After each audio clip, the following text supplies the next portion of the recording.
Es tiempo de conocer más del Señor y animarnos con su palabra. Bienvenidos al servicio de la Iglesia Bautista Nueva Gorgona y su pastor Ricardo Alexis Fernández.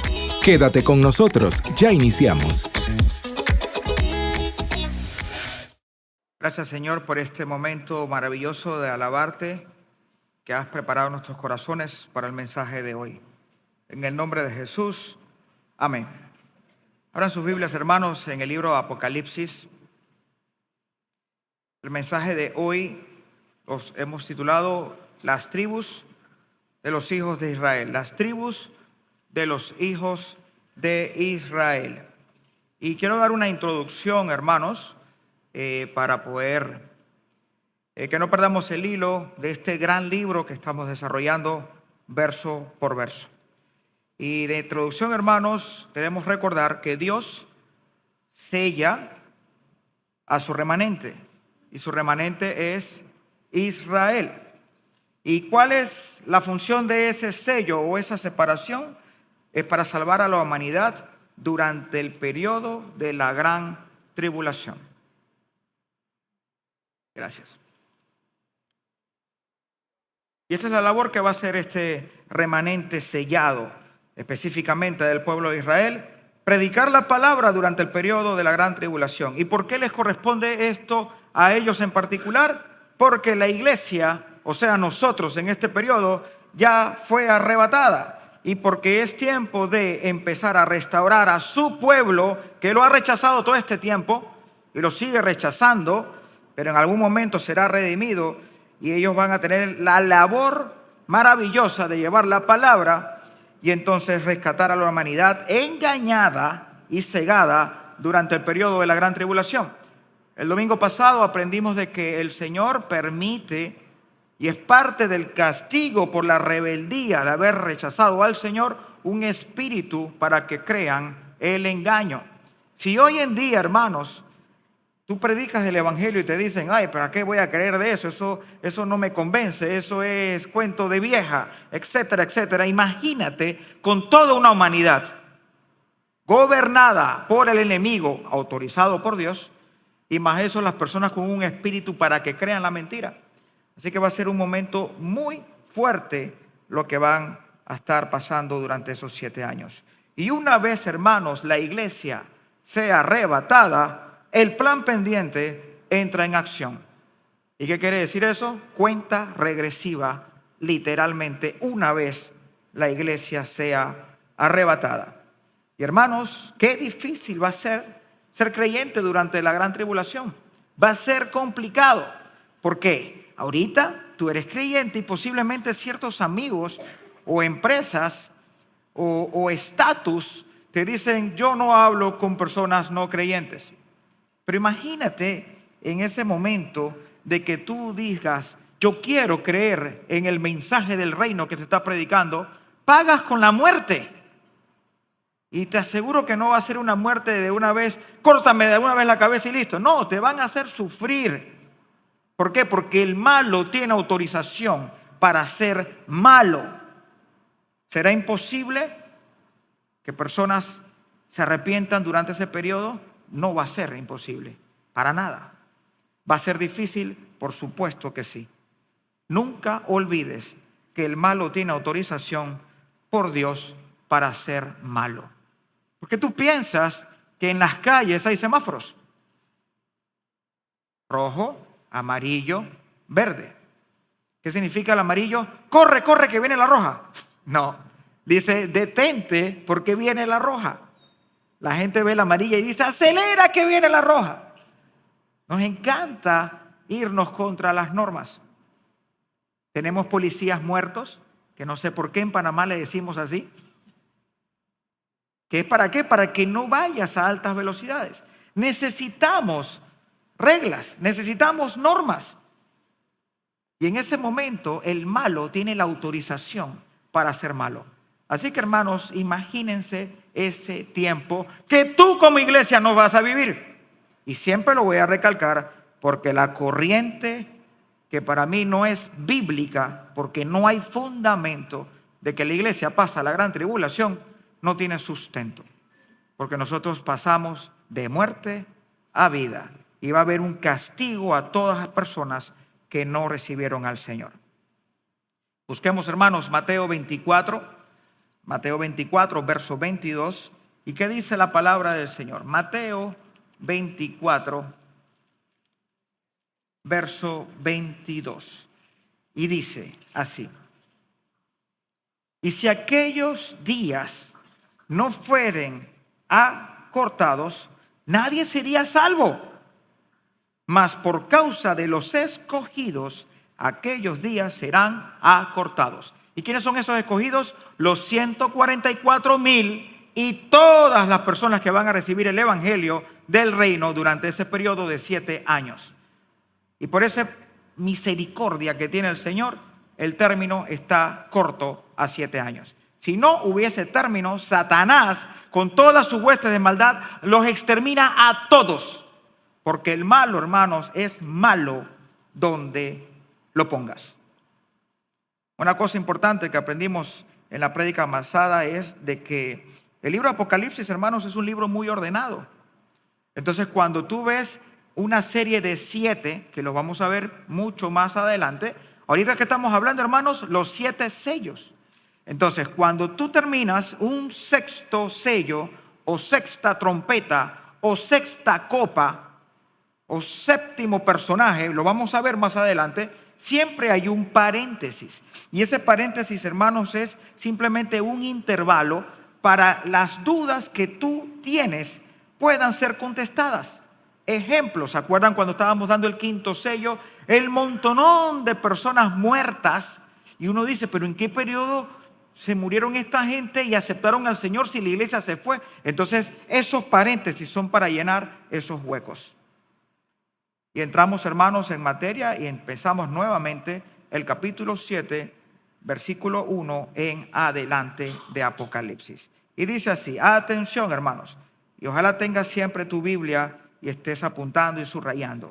Dice así: después de esto, vi a 4 ángeles en pie sobre los 4 ángulos de la tierra, que detenían los 4 vientos de la tierra, para que no soplase viento alguno sobre la tierra, ni sobre el mar, ni sobre ningún árbol. Y aquí me detengo brevemente, hermanos. Aquí que estamos viendo, hay 4 ángeles, hay 4 ángulos de la tierra y hay 4 vientos.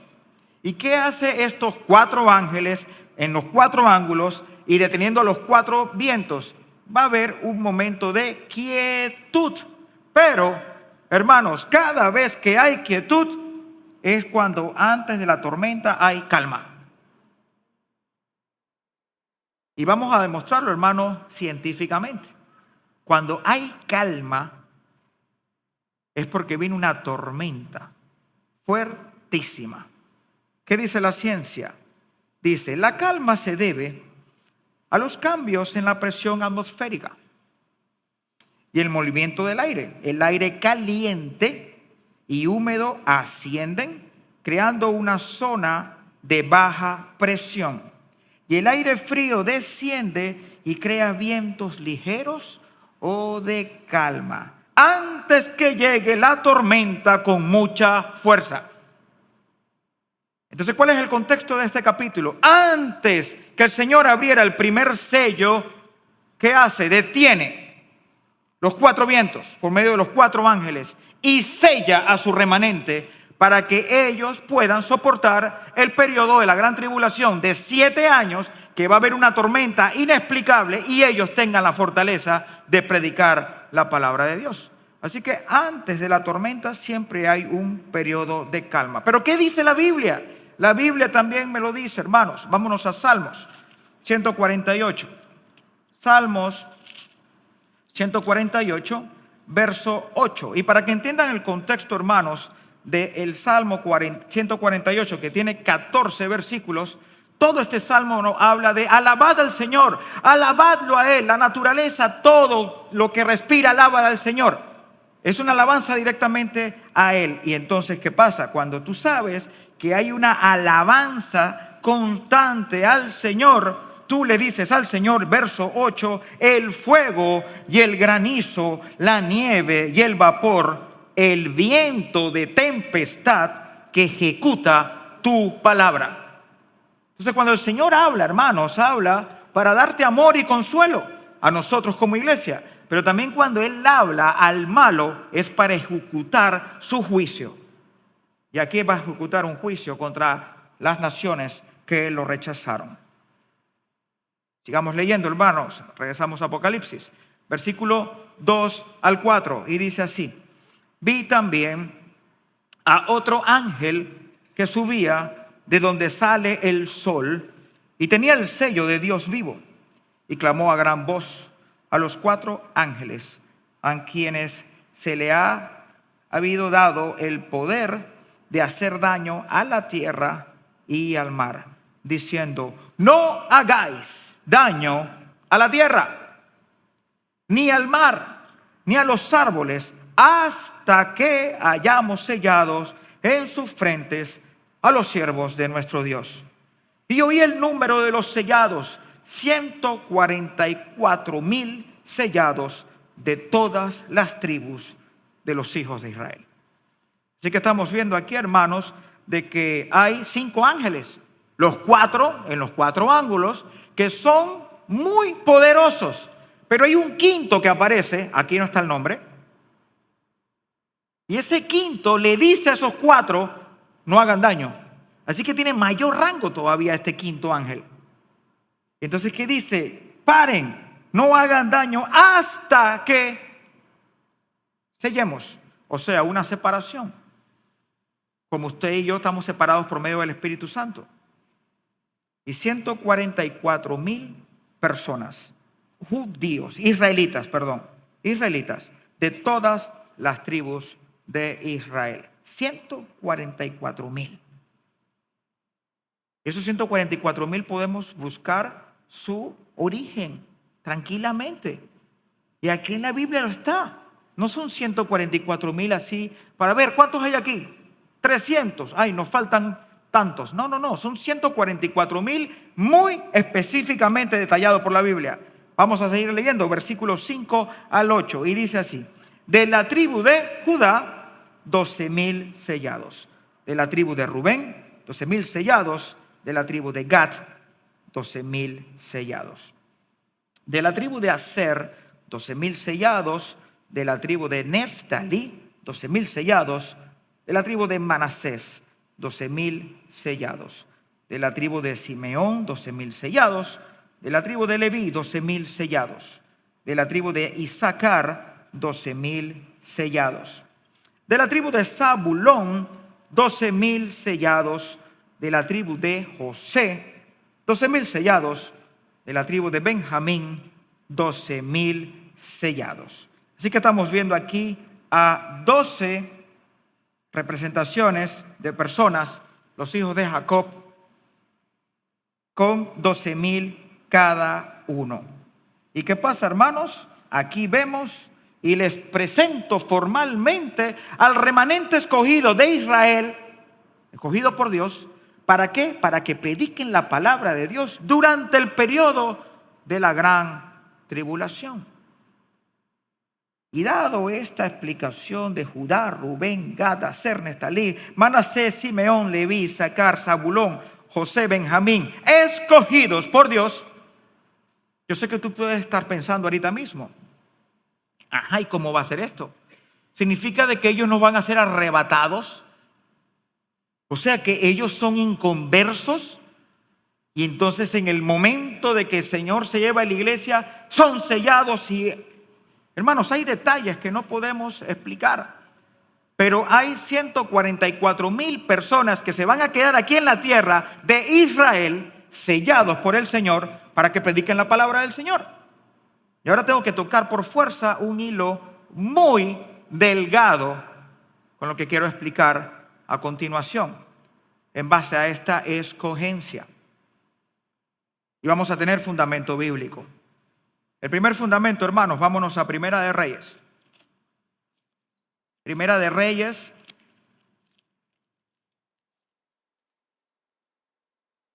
capítulo 19, versículo 14 al 18. Primera de Reyes, 14 al 18. Y para que entiendan el contexto, hay una pregunta que el Señor le hace a Elías y le dice: ¿qué haces aquí, Elías? ¿Qué tú haces aquí? Jezabel lo había amenazado de muerte y él sale corriendo y está buscando la presencia del Señor, y él se está quejando de que nadie va a adorar al Señor, solo él prácticamente. Y el Señor le dice: ¿qué haces aquí, Elías? Y el verso 14 dice: y él respondió: he sentido un vivo celo por Jehová Dios de los ejércitos, porque los hijos de Israel han dejado tu pacto, han derribado tus altares y han matado a espada a sus profetas. Y solo yo he quedado y me buscan para quitarme la vida. Y le dijo Jehová: ve, vuélvete por tu camino, por el desierto de Damasco, y llegarás y ungirás a Hazael por rey de Siria. Y a Jehú, hijo de Nimsi, ungirás por rey sobre Israel. Y a Eliseo, hijo de Safat, de Abel Meolá, ungirás para que sea profeta en tu lugar.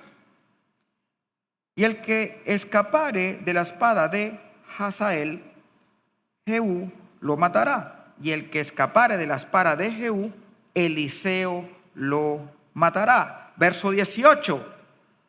Y yo, ese es el Señor hablando, haré que queden en Israel 7,000 cuyas rodillas no se doblaron ante Baal y cuyas bocas no lo besaron.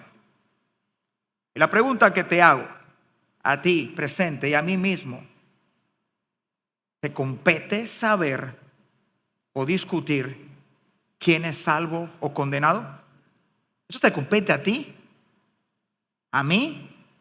Este es salvo, este es condenado, este es escogido, este no es escogido. ¿A ti te compete eso o al Señor?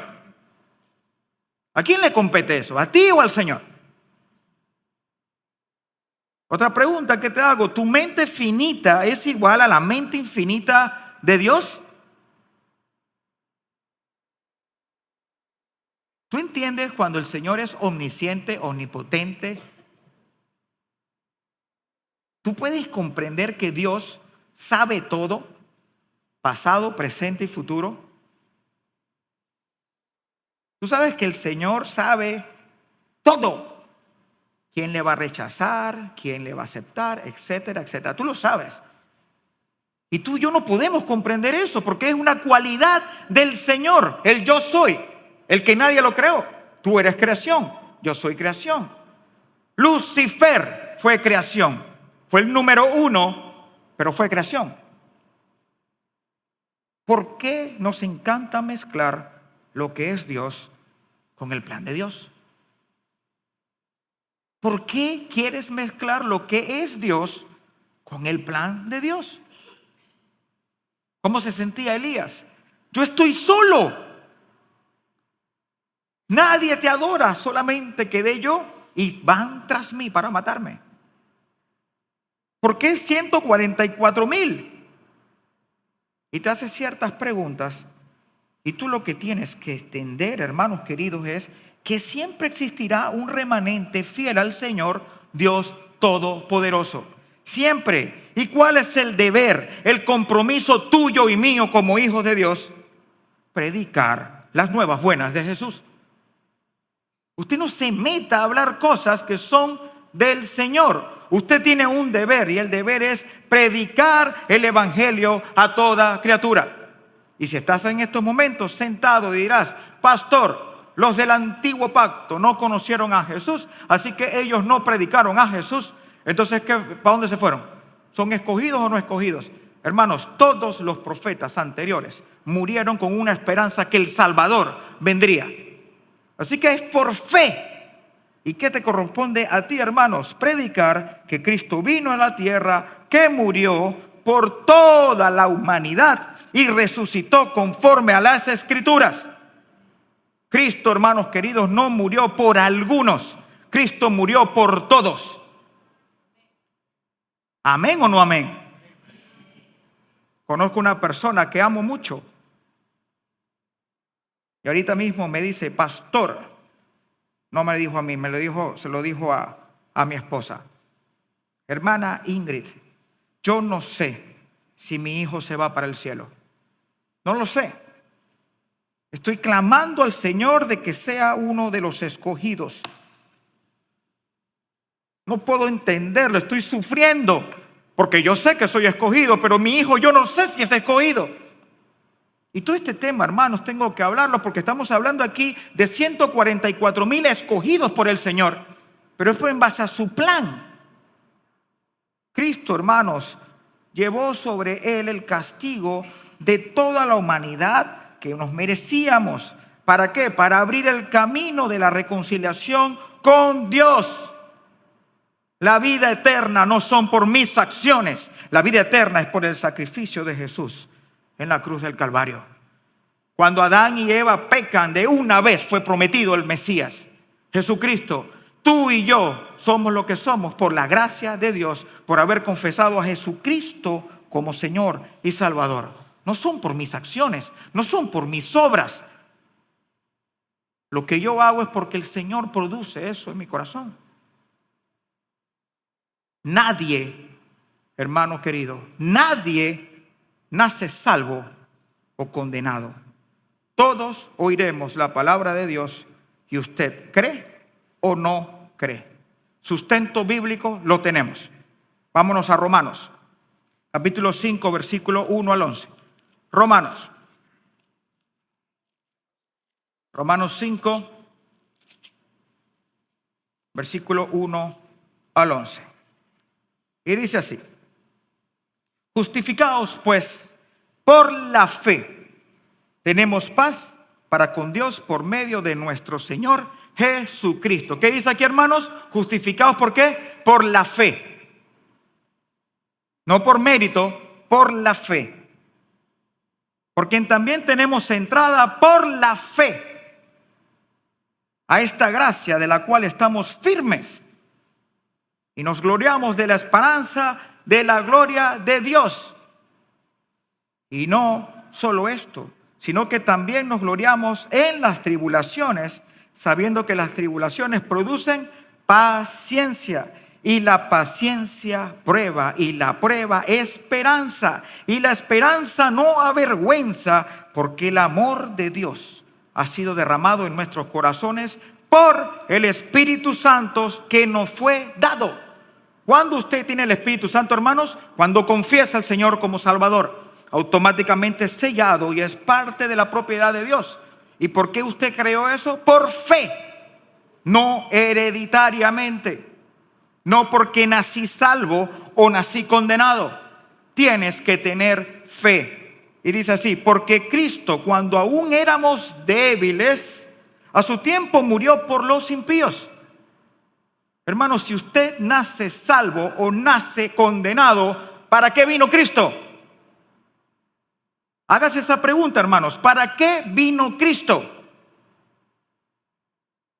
Porque si tú estás condenado desde el vientre de tu madre, ¿de qué sirvió el sacrificio que hizo el Señor en la cruz del Calvario? ¿De qué sirvió la fe que está plasmada en la palabra del Señor? Él vino para rescatar a la humanidad. Dice el verso 7, ciertamente apenas morirá alguno por un justo. Con todo, pudiese ser que alguno osara morir por lo bueno. Hermanos, si todos hubiéramos sido buenos, ¿para qué mandas al Señor a sacrificar? Muero por toda esta humanidad buena. Eso no tiene sentido. Tiene que haber un sacrificio, tiene que haber un derramamiento de sangre para poder tener una restauración con el Señor. Y dices: mas Dios muestra su amor para con nosotros en que siendo aún pecadores, Cristo murió por nosotros. Pues mucho más, estando ya justificados en su sangre, por él seremos salvos de la ira. Ve también que aquí hay otro versículo bíblico, que por eso que la iglesia no pasa la gran tribulación. ¿Por qué? Porque estamos salvos de la ira que se viene más adelante, la semana 70 pendiente. Y dice, porque si siendo enemigos fuimos reconciliados con Dios por la muerte de su Hijo, mucho más estando reconciliados, seremos salvos por su vida. Y no solo esto, sino que también nos gloriamos en Dios por el Señor nuestro Jesucristo, por quien hemos recibido ahora la reconciliación. Otro versículo clave, hermanos, vámonos a Juan, capítulo 3. Juan, capítulo 3, verso 17 al 21. Juan 3, 17 al 21. Y dice, porque no envió Dios a su Hijo al mundo para condenar al mundo, sino para que el mundo sea salvo por él. ¿Y qué dice, hermanos? Y el que en él cree no es condenado, pero el que no cree ya ha sido condenado porque no ha creído en el nombre del unigénito Hijo de Dios. Y aquí está, hermanos, donde usted y yo da el paso de creer y no creer. Y es lo que duele. ¿Por qué? Porque muchos no dan el paso, ciegan ponen su corazón como piedra y simplemente se entregan a la maldad. Y dice, y esta es la condenación, que la luz vino al mundo y los hombres amaron más las tinieblas que la luz, porque sus obras eran malas. Porque todo aquel que hace lo malo aborrece la luz y no viene a la luz, para que sus obras no sean reprendidas.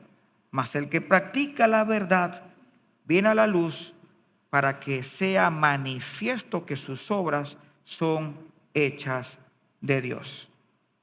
Judá, Rubén, Gad, Aser, Neftalí, Manasés, Simeón, Leví, Isaacar, Zabulón, José, Benjamín, representantes de las tribus de Israel, que estamos hablando en Apocalipsis 7, fueron separados por el Señor para que llevaran la palabra de Dios.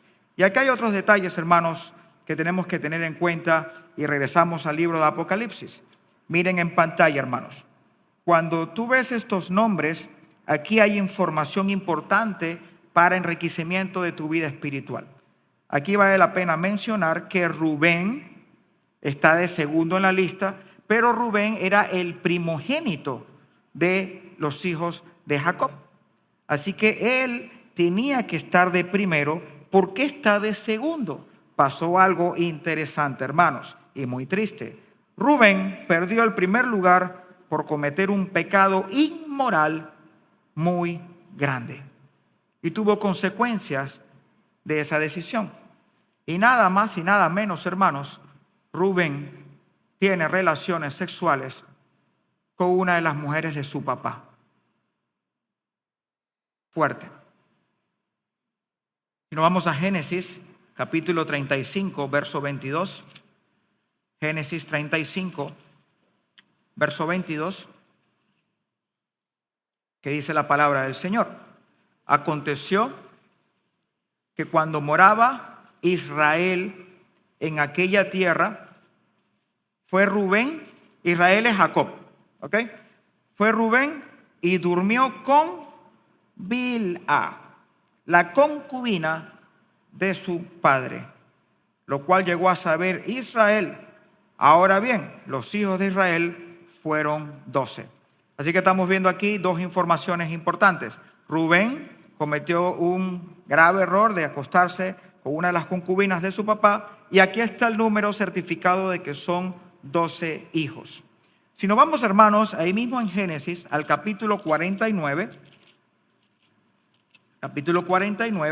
y leemos el versículo 3 y 4, Génesis 49, versículo 3 y 4, ¿qué dice la palabra del Señor? Rubén, tú eres mi primogénito. Ahí está certificado de que es el mayor. Mi fortaleza y el principio de mi vigor, principal en dignidad, principal en poder. Verso 4, impetuoso como las aguas, no serás el principal, por cuanto subiste al lecho de tu padre, entonces te envileciste subiendo a mi estrado. Ahí está la descripción del pecado inmoral que leímos. Entonces Judá pasa a primer lugar. Entonces se menciona aquí en Apocalipsis 7 que Judá número 1. ¿Y qué tenemos que resaltar de Judá, hermanos? El león de la tribu de Judá, Jesucristo, pasa al primer lugar. Y de ahí sale nuestro Salvador. Así que el Señor mueve sus fichas de una forma que no podemos entender, pero tenemos que creer por fe. Si nos quedamos ahí mismo en el libro de Génesis, en el capítulo 49 que acabamos de leer, si leemos del verso 8 al 12, Génesis 49, versículo 8 al 12, ¿qué dice la palabra del Señor? Judá, te alabarán tus hermanos, tu mano en la cerviz de tus enemigos. Los hijos de tu padre se inclinarán a ti. Cachorro del león, Judá, de la presa subiste, hijo mío. Se encorvó, se echó como león, así como león viejo. ¿Quién los despertará? No será quitado el centro de Judá, ni el legislador de entre sus pies, hasta que venga Silo, y a él se congregarán los pueblos. Atado a la vid su pollino, y a la cepa el hijo de su alma, lavó en el vino su vestido, y en la sangre de uvas su manto. ¡Qué belleza! Y verso 12, sus ojos rojos del vino y sus dientes blancos de la leche. De ahí viene mi Salvador. Otra cosa que hay que detallar, hermanos, aquí en esta lista, ya aprendimos que Rubén pierde su primer lugar, pasa a Judá, y entonces aquí estamos viendo a Manasés. Manasés, hermanos, no es hijo de Jacob, es nieto. Manasés es hijo de José, al igual que Efraín.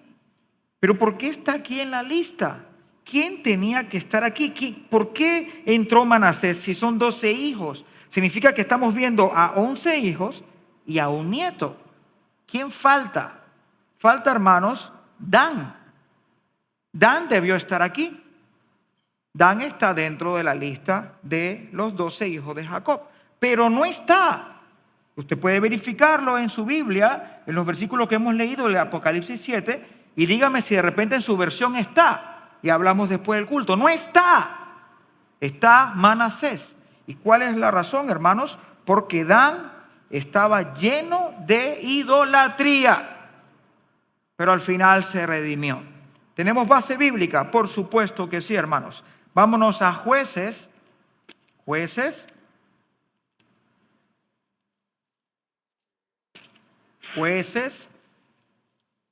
Está después del libro de Josué. Jueces 18. Y vamos a leer varios versículos aquí, pero separados, porque no tenemos el tiempo para leer los 31 versículos. Leamos el versículo 1 y 2 de Jueces 18. ¿Qué dice así? En aquellos días no había rey en Israel. Y en aquellos días la tribu de Dan buscaba posesión para sí donde habitar, porque hasta entonces no había tenido posesión entre las tribus de Israel.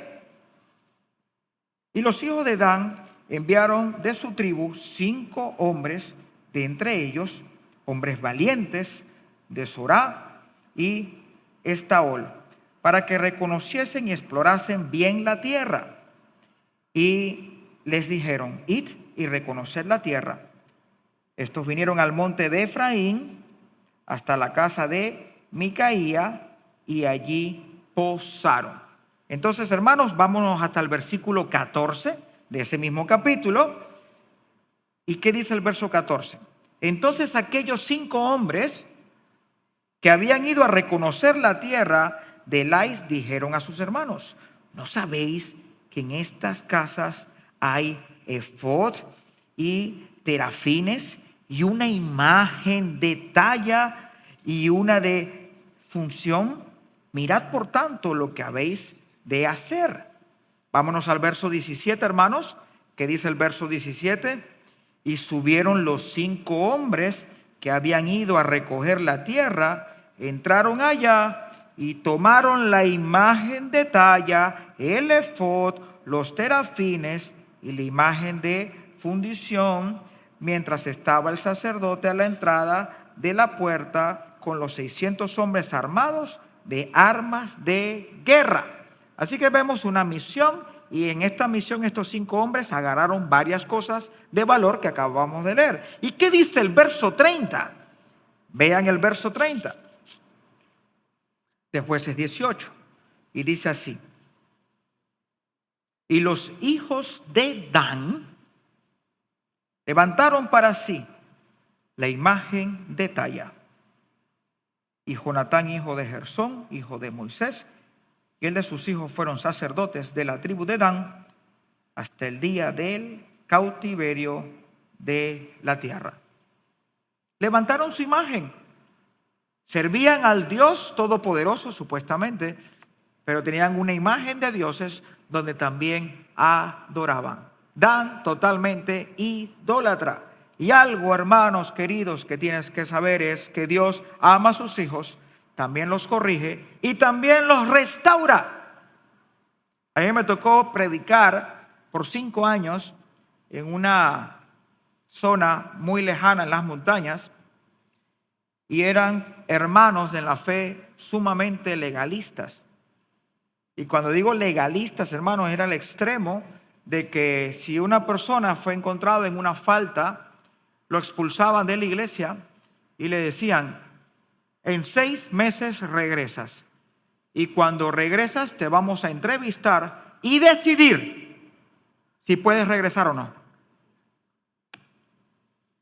Hermanos, generalmente pasaban los 6 meses y el hombre no regresaba. ¿Por qué? Porque lo tiraste al mundo, no lo restauraste, lo desbarataste, lo destruiste. Y en la Biblia, hermanos, vemos personas que se apartaron del Señor, pero el Señor los corrigió con amor y los restauró. Y resulta ser, hermanos, que cuando vemos el libro de Ezequiel, desde el capítulo 40 hasta el capítulo 48, 8 capítulos, hablan sobre el templo milenial de Dios aquí en la tierra. Recuerden, hermanos, de que cuando vamos paso a paso. La tierra en general va a estar destruida, llena de maldad. Los 144,000 predicando el evangelio. Entonces, tanto israelitas como gentiles van a escuchar la palabra y van a ver millones de millones creciendo en la obra del Señor y muriendo. Y las pestes, destrucciones, va a haber un caos por completo. Por 1000 años el Señor va a instaurar su reino aquí en la tierra. Y en 1000 años Él va a hacer un templo aquí en la tierra donde va a morar Él con todo su gabinete para gobernar la humanidad. Y esos detalles tú los ves en el libro de Ezequiel, capítulo 40 hasta el capítulo 48. Y quiero que notemos algo interesante de esto. Y te comprueba de que Dios siempre restaura. Y Dios le importa, hermanos, cómo tú termines. A veces empiezas mal. A veces durante el camino caes. Pero el Señor, si eres hijo de Él, te va a restaurar, te va a levantar y vas a seguir. Y esa es la característica que tiene nuestro Señor Jesucristo. Hoy estás firme, mañana vas a caer. Y cuando vayas a caer, el Señor siempre extiende su mano. ¿Vas a pagar consecuencias? Sí, pero te restauras y sigues adelante. Y vámonos al libro de Ezequiel, hermanos.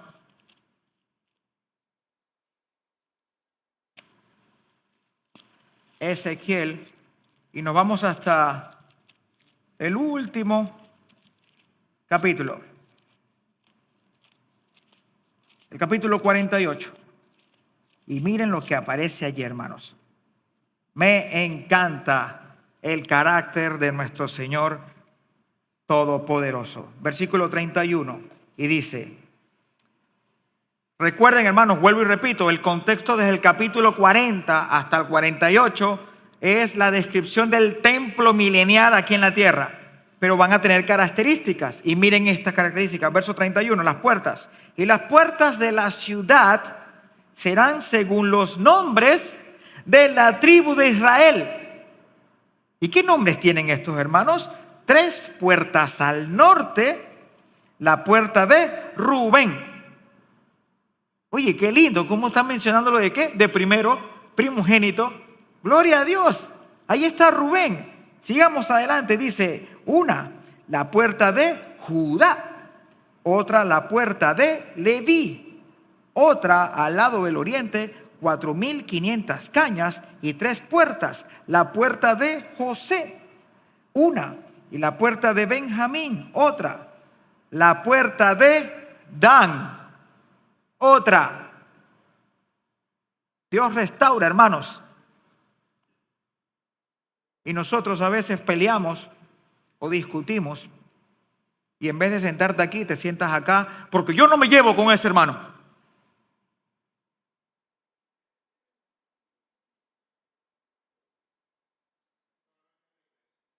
¿Cómo criticamos? ¿Cómo criticamos? Y a veces tenemos personalidad que somos mayor que Dios.